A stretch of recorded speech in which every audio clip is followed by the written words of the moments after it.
የሴቶችን አእምሮ የሚቆጣጠሩ የስነ ልቦና መርሆች። ዛሬ የምትወዳትን ሴት ልቧን ሙሉ በሙሉ ለመግዛትና አንተን ብቻ እንድታስብ ለማድረግ የሚረዱህን በሳይንስ የተረጋገጡና በዓለም አቀፍ ሚስጥሮች የዳበሩ 10 ዋና ዋና የስነ ልቦና ቁልፎችን በዝርዝር እንመለከታለን። አንደኛ፣ ፕሪሰሌክሽን፣ እሷ ፊት ሌላ ሴት ማድነቅ። አብዛኞቹ ወንዶች አንዲት ሴት ፊት ሲሆኑ አንቺ ብቻ ነሽ ቆንጆ፣ ካንቺ ውጪ ሌላ ሴት አላይም እያሉ በማቆለጳጰስ ዋጋቸውን ያረክሳሉ።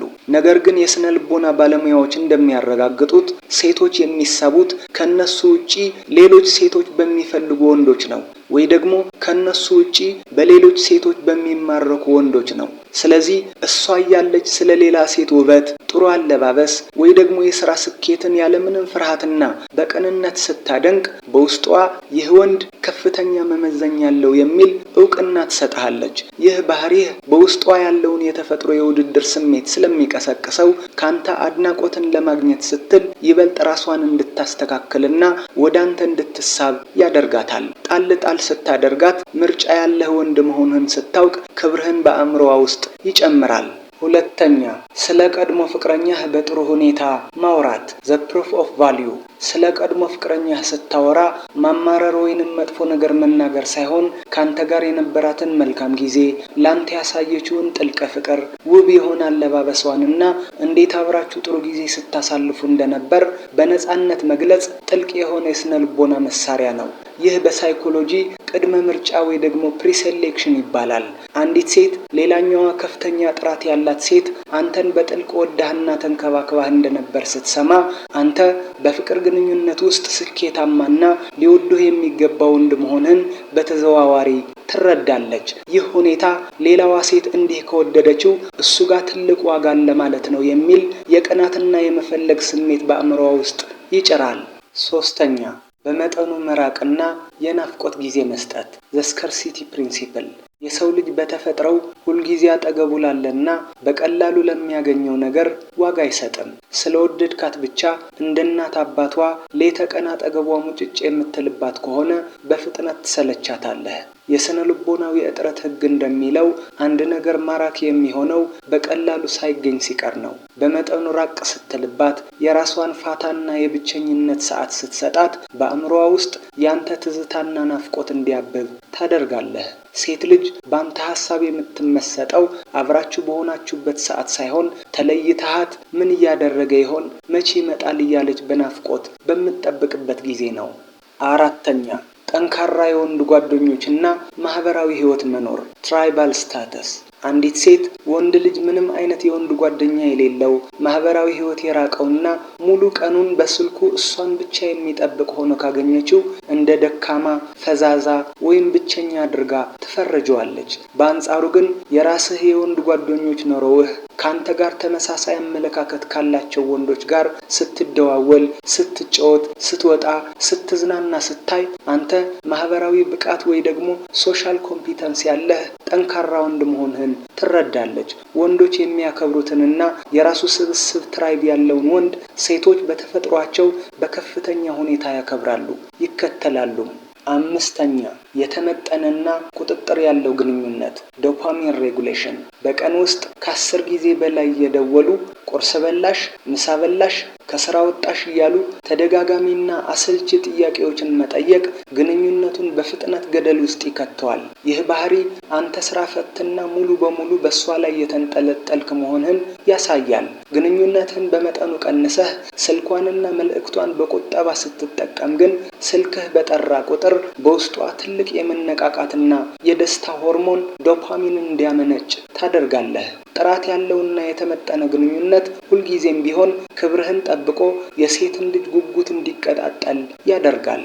ስድስተኛ፣ ራስን መጠበቅና ከፍተኛ የግል ንጽህና። ዘ ሃሎ ኢፌክት። የውጭ ገጽታህና የግል ንጽህናህ አንተ ለራስህ ያለህን የክብር ደረጃ ለዓለም የምታሳይበት መስታወት ነው። ጸጉርህን በሚያምር ሁኔታ መስተካከል፣ የአፍህንና የሰውነትን ንጽህና መጠበቅ፣ ሁልጊዜ ፋብለህ ደስ የሚል መዓዛ ያለው ሽቶ መጠቀም፣ እንዲሁም የጫማህን የካልሲህንና የልብስህን ንጽህና ጠብቀህ መዘነጥ ለሴት ልጅ የምታስተላልፈው ትልቅ የንቃት ምልክት ነው። ራሱን የሚጠብቅ ስፖርት የሚሰራና ለሰውነቱ ዋጋ የሚሰጥ ወንድ የትኛዋም ሴት ትኩረት የመሳብ እድሉ እጅግ ከፍተኛ ነው። ምክንያቱም ሴቶች ራሱን ለሚያከብር ወንድ ልዩ ቦታ አላቸው። 7ኛ ለራስህ ጊዜና ስራ ቅድሚያ መስጠት። ሃይ ቫልዩ ባውንደሪስ። እሷ ልታገኝህ ባልተመቻት ጊዜ ወይም ዛሬ አንገናኝም ባለችህ ጊዜ የምትበሳጭ ወይም የምትለማመጥ ከሆነ ዋጋህን እያጣህ ነው። ይልቁንም ችግር የለውም እኔም ዛሬ የምሰራው ትልቅ ጉዳይ አለኝ፣ ከተመቸን ሌላ ጊዜ እንገናኛለን ስትላት ህይወትህ በእሷ ፍቃድ ብቻ የተመሰረተ እንዳልሆነ በተግባር ታሳያታለህ። ይህ ባህሪህ ለራስህ ውድ ጊዜ የምትሰጥና የራስህን ስራ የምታስቀድም ጠንካራ መስመር ባውንደሪስ ያለህ ወንድ መሆንህን ስለሚያረጋግጥላት በአእምሯ ውስጥ ላንተ ያላትን አክብሮትና የባለቤትነት ጉጉት በከፍተኛ ሁኔታ ይጨምረዋል። 8ኛ ቁም ነገረኛ፣ ሲሪየስ እና መርህ ያለው መሆን። ፍሬም ኮንትሮል። ሁልጊዜ የሚስቅ ሁሉም ነገር በቀልድ የሚያሳልፍ ከመጠን በላይ ደግና ሚስኪን ወንድ መሆን የሴትን ልጅ ስሜት ያቀዘቅዟል። ሴቶች የሚፈልጉት ሊመራቸው የሚችል የራሱ ቁም ነገርና ሲሪየስ ባህሪ ያለው ወንድ ነው። መቆጣት ባለብህና ያንተ መርህ በተጣሰበት ሰዓት ፊትህ ላይ ቁርጠኝነት ሊታይ ይገባል። ዝም ማለት ባለብህ ሰዓት ደግሞ በዝምታህ ውስጥ ትልቅ ክብር ሊኖር ይገባል። ይህ የተመጠነ ሲሪየስ ባህሪህ ወንድነታቸውን አክብረው የሚኖሩ የላቁ ወንዶች መገለጫ ስለሆነ እሷም ካንተ ጋር ስትሆን ድንበሯን እንድታውቅና ክብርህን እንድትጠብቅ ያስገድዳታል። 9ኛ የራስህ ትልቅ ራዕይና የስኬት ጉዞ መኖር። ድራይቭ ኤንድ አምቢሽን። በዓለም ዙሪያ የተደረጉ የስነ ልቦና ጥናቶች እንደሚያረጋግጡት ለአንዲት ሴት እጅግ ማራኪው የወንድ ባህሪ የእሱ ራዕይና የስኬት ጥማቱ ወይ ደግሞ አምቢሽኑ ነው። ህይወትህ ሙሉ በሙሉ ሴት በማሳደድ ላይ ሳይሆን የወደፊት ህልምህን በማሳካት በስራህ በማደግ ወይንም አዲስ እቅድ ላይ በመጠመድ ሲሆን በውስጥህ ትልቅ የስበት ኃይል ይፈጠራል። ሴቶች በተፈጥሯቸው ወደፊት ወደ ስኬት ከሚገሰግስ መሪ ወንድ ጋር መሰለፍ ይፈልጋሉ። አንተ ወደ ዓላማህ ስትሮጥ እሷ ደግሞ ያንን የጥንካሬ ማዕበልህን ተከትላ ወደ አንተ ትመጣለች። 10ኛ አለመፈለግና መምረጥ። አውትካም ኢንዲፔንደንስ። በመጨረሻም ትልቁና ዋናው የስነ ልቦና ቁልፍ ከሷ ምንም አይነት ተቀባይነት ወይም ማረጋገጫ አለመፈለግ ነው። ሌላው ወንድ ሁሉ ወደጅኝ አድንቅኝ እያለ በተዘዋዋሪ ሲለምን፣ አንተ ግን በራስህ ማንነት ሙሉ በሙሉ ተማምነህ በነፃነት ስትቆም አእምሮዋን ታሳብደዋለህ። የስነ ልቦናው የፍላጎት ተቃራኒ ህግ እንደሚለው አንድ ነገር ለማግኘት ከመጠን በላይ ስትሳሳለትና ስታሳድደው ይሸሻል።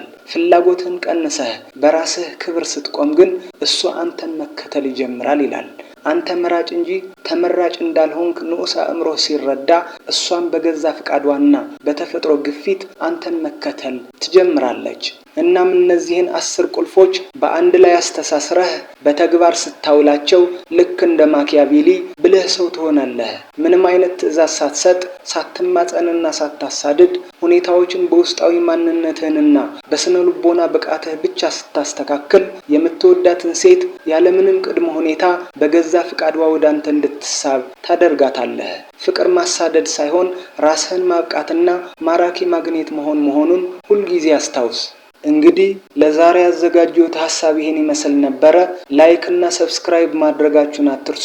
ከተመቻችሁም ሼር አድርጉት። የተሰማችሁንም ኮሜንት ላይ አስቀምጡልኝ። በቀጣይ ቪዲዮ እስክንገናኝ ቻው ቻው፣ ሰላም ሁኑልኝ።